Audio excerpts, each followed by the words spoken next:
From a new building in China that was leveled to preserve an ancient city, and a skyscraper in Fort Worth, Texas that filled the streets with dust and debris, to a crowd in Kentucky that gathered to wave goodbye to this old landmark, and a record-breaking implosion in the UAE captured from multiple angles. Here are 10 skyscraper demolitions caught on camera.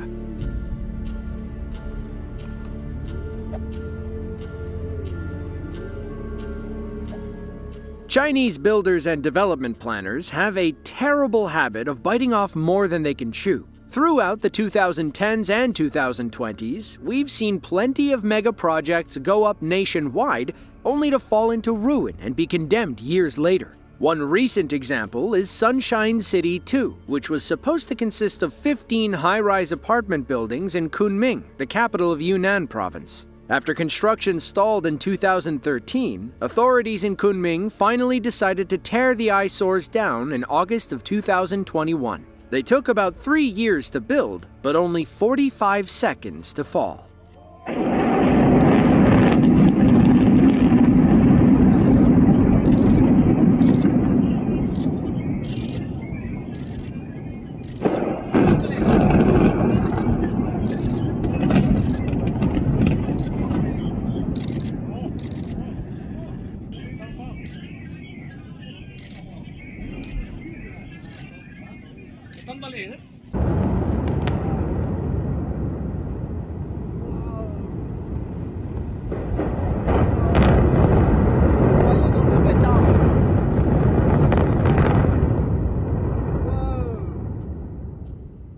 Sunshine City 2 began construction in 2011. However, they quickly fell victim to China's aggressive urbanization initiatives. Like other ghost cities around the country, Sunshine City 2 ran out of money in 2013. By 2021, the skyscrapers had fallen into complete disrepair. The basements were flooded and beginning to rot, meaning tearing them down was safer than picking up where they left off. According to reports, the August of 2021 demolition required 4.6 metric tons of explosives installed over 85,000 detonation points. The dust cloud forced the evacuation of 5,300 people, with each household receiving about $23 in compensation. As for the one building that refused to fall, we believe they went back and blew it up later.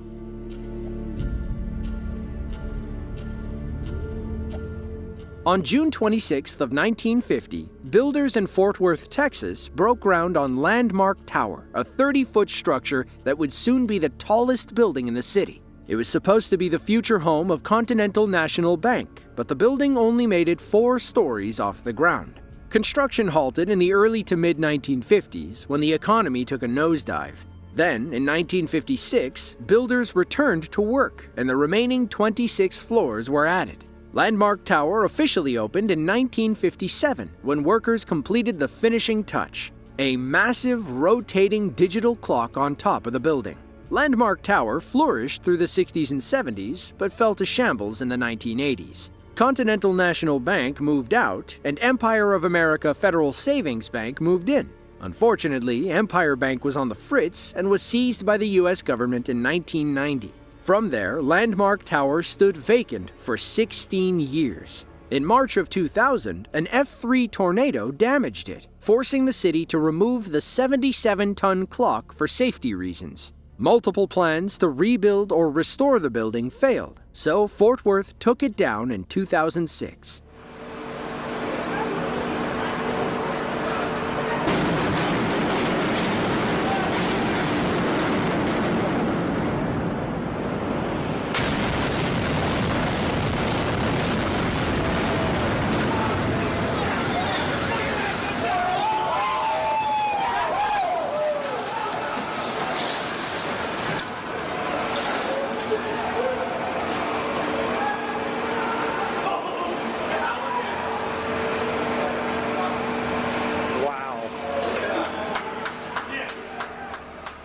Here's what the implosion looked like from down the street.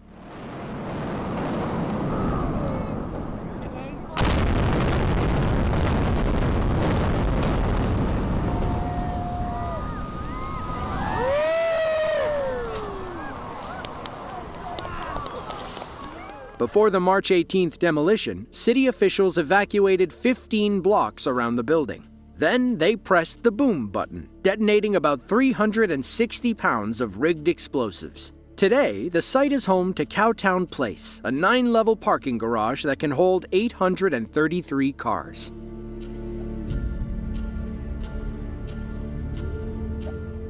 In 1969, an American billionaire named Howard Hughes shelled out $17 million for a failing hotel and casino in Las Vegas, Nevada. At the time, the Landmark Hotel was supposed to be the tallest building on the Strip, but construction delays, poor management, and a lack of funding left it in disarray by the mid-1960s. Hughes sunk another $3 million into the construction and finally opened the hotel and casino in the summer of '69. It featured 400 slot machines, over 500 hotel rooms, and a massive rotating restaurant on the top floor. It was a happening spot, hosting local legends like Danny Thomas and Frank Sinatra. Unfortunately, the 1980s weren't kind to the Landmark Hotel. It changed hands multiple times after Howard Hughes passed away and went bankrupt in 1985.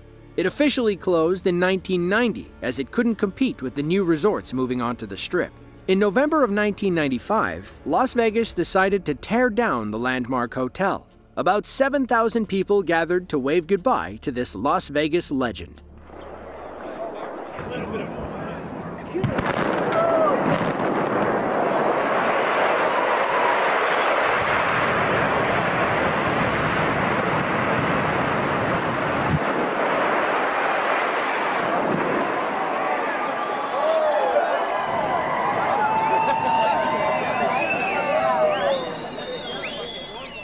At 31 stories tall, the Landmark Hotel was the tallest reinforced concrete building in North America and the second largest building in the world ever demolished. Less than 100 strategically placed pounds of dynamite brought the landmark down safely. Today, the site is a giant parking lot for the Las Vegas Convention Center, with nearly 3,000 parking spaces.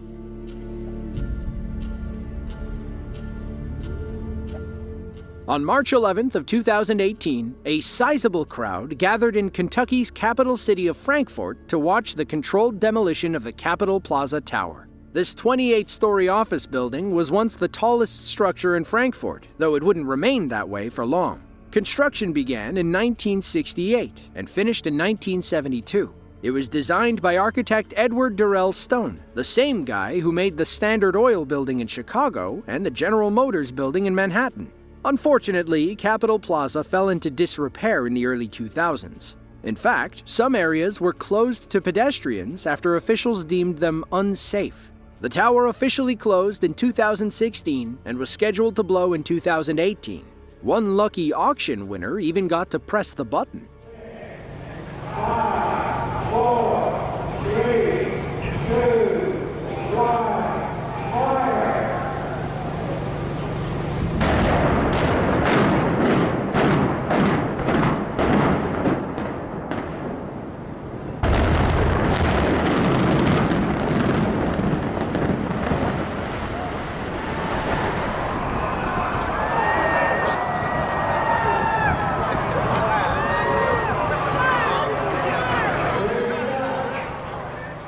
Here's what the demolition looked like from the back of the crowd.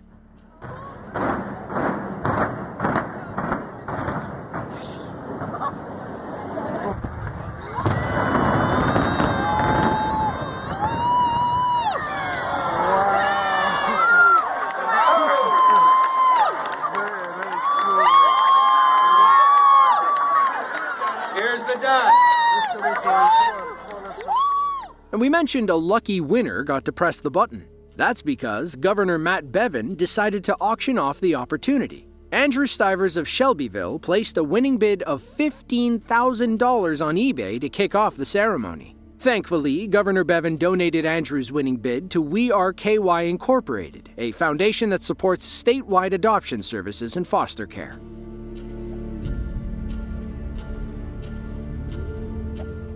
On November 27th of 2020, the Mina Tower complex in Abu Dhabi set the world record for being the tallest building demolished with explosives. At 541 feet, the housing complex was technically unfinished when the government decided to tear it down. An Arab company, Modon Properties, teamed up with Scottish engineering company Safedom to set the new record.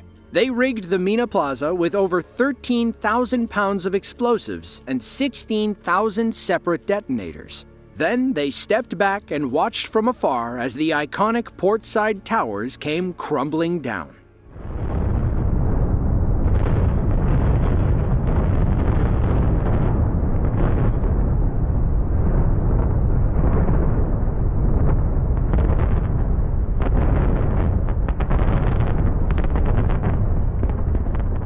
Let's see that again from across the water. 5, 4, 3, 2, 1, 0.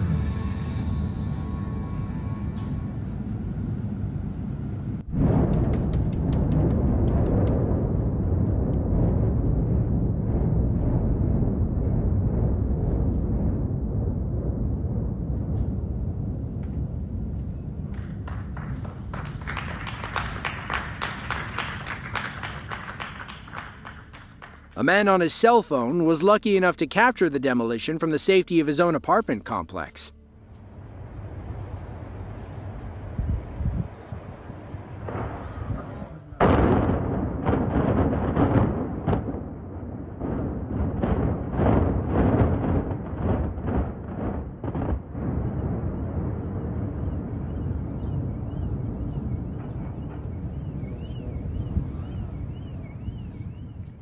According to reports, construction on Mina Plaza began back in 2007. It was broken into 4 tower blocks. 3 were meant for residential apartments, and the 4th was supposed to be a hospital and medical center. The lower podium featured plenty of parking, along with retail shops and leisure facilities. According to the Department of Municipalities and Transport, the unfinished towers were demolished to make way for a new pier and an iconic portside community. It's all part of a master plan called Mina Zayed Wharf, which aims to reinvigorate the landmark and traditional markets of the UAE's capital city.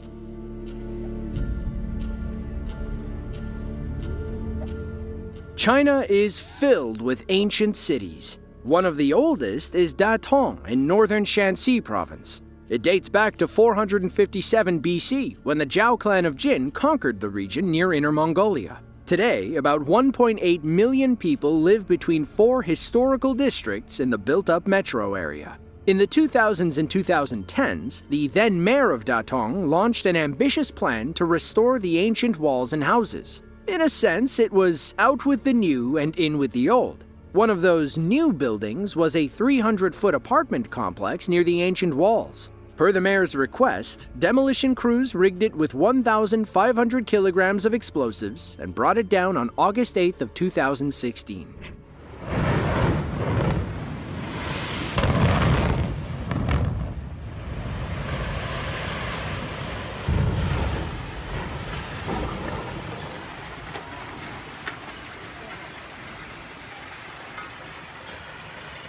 Wow! 好了色一个啊！哎，没擦来。哎呀，没擦完。没擦完，没擦完。这咋错了？这咋了？烧头。昨天没子。啊，有毛你哎，擦错了。 It doesn't look like this demolition went according to plan. You can see where the bottom half of the building is still standing. That's likely because the building was still in working order. So, what happened to those living inside? It's not like the complex was condemned or anything. The mayor just decided to tear it down.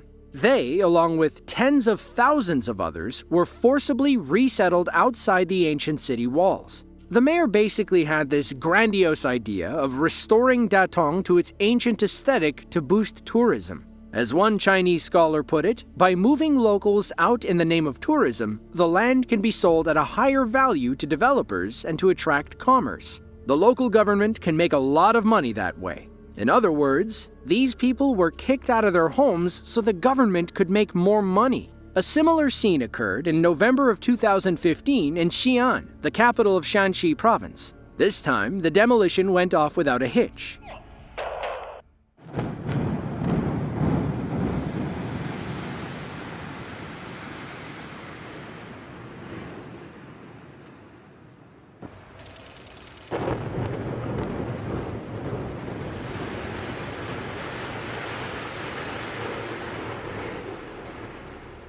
It's unclear why city officials wanted this building torn down. We don't believe it had anything to do with preserving ancient aesthetics. It sat unused for 16 years, at which point 1.5 metric tons of explosives were used to bring it down.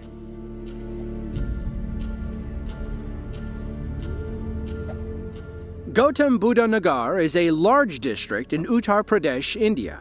It's a relatively new area, having been carved out of 2 other districts and formed in 1997. The population has grown since then, meaning the region needed new buildings to house all those people. In 2005, a development company called Supertech proposed building 14 towers measuring 9 floors each. The local government approved the blueprints, but then those plans suddenly changed without permission. Instead, Supertech built 2 adjacent 40-story towers. After a 9-year legal battle, the Indian Supreme Court ruled that the buildings were illegal and must be torn down. So, much to Supertech's demise, the Indian Twin Towers were rigged with 3,700 kilos of explosives and brought down on August 28th of 2022.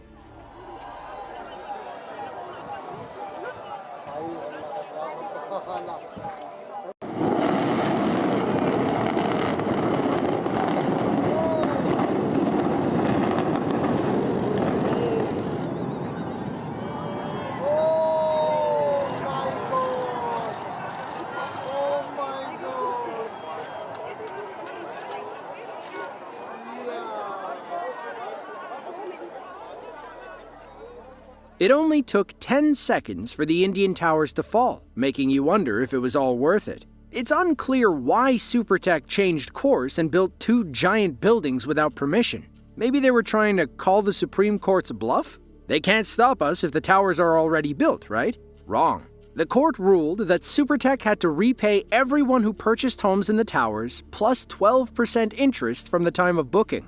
They were also fined for blocking sunlight and fresh air in nearby areas during the illegal construction. In the end, Supertech learned a valuable lesson. Always stick to the plan.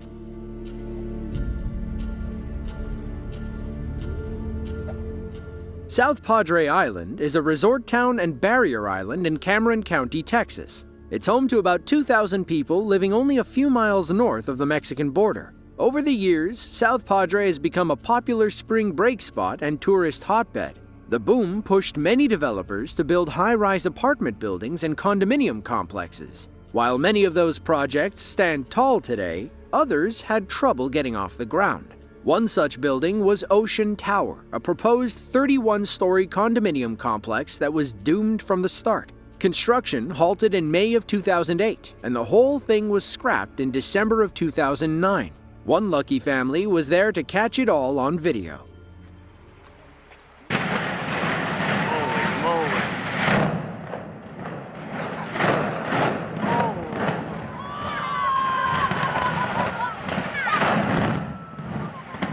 Holy moly!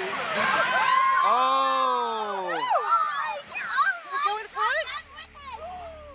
Let's see that again from another angle.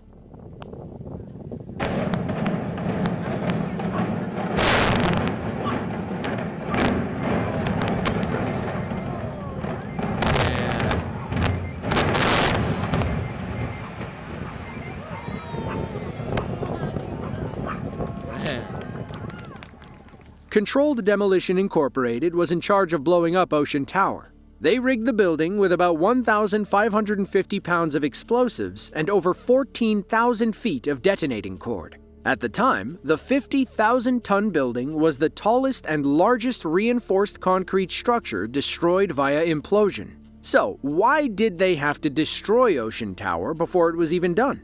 Simple. It was sinking. Construction began in April of 2006. By 2008, most of the main building and the underground parking garage was done. Then, the building started sinking into the soft ground. It fell about 14 inches, causing the tower to lean and develop a massive crack on the northwest wall. Construction stopped in the summer of 2008, and Ocean Tower was henceforth known as the Leaning Tower of South Padre. It was a $125 million blunder that ended with multiple explosions and a hefty lawsuit.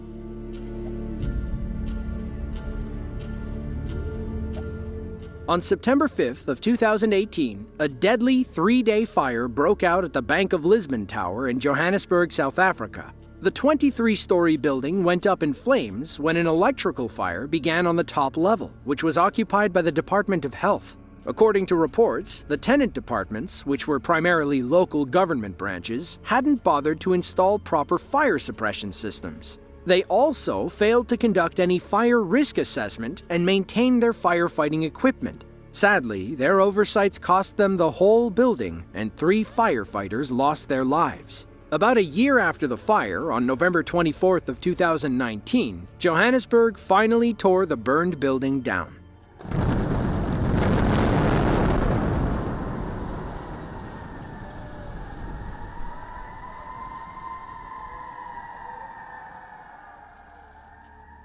After the demolition, the property owners said the space would be used to build another government building, but it doesn't look like any progress has been made. By 2022, the site had become a dumping ground full of garbage and debris. According to reports, you can see the pool of standing water that's formed at the bottom when you look from the street. This may be why some have accused the local government of destroying the building to conceal evidence. It seems like they wanted to get rid of it ASAP and didn't want to be associated with the gross neglect that cost 3 firefighters their lives.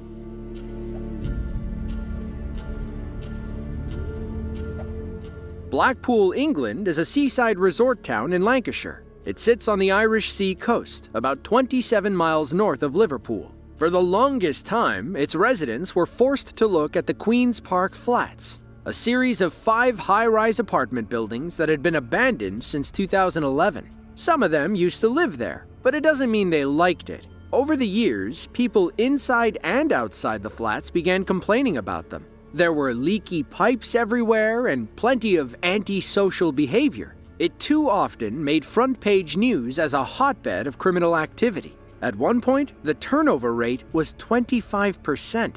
So, in 2011, Blackpool voted to tear the buildings down and start over. Demolition officially began in 2014, with 2 of the towers coming down in pieces. Then, on July 31st, they opted for a quicker method via controlled demolition.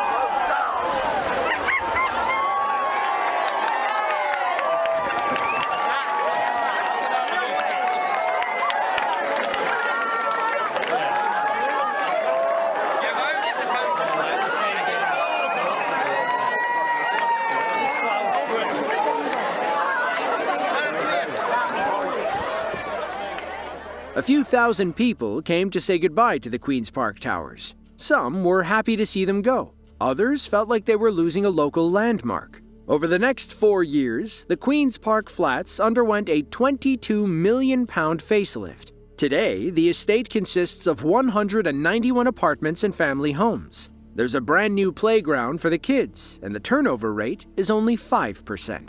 If you enjoyed this video and want to see another just like it, be sure to click the link on screen now. With that, thanks for watching, and we'll see you in the next one.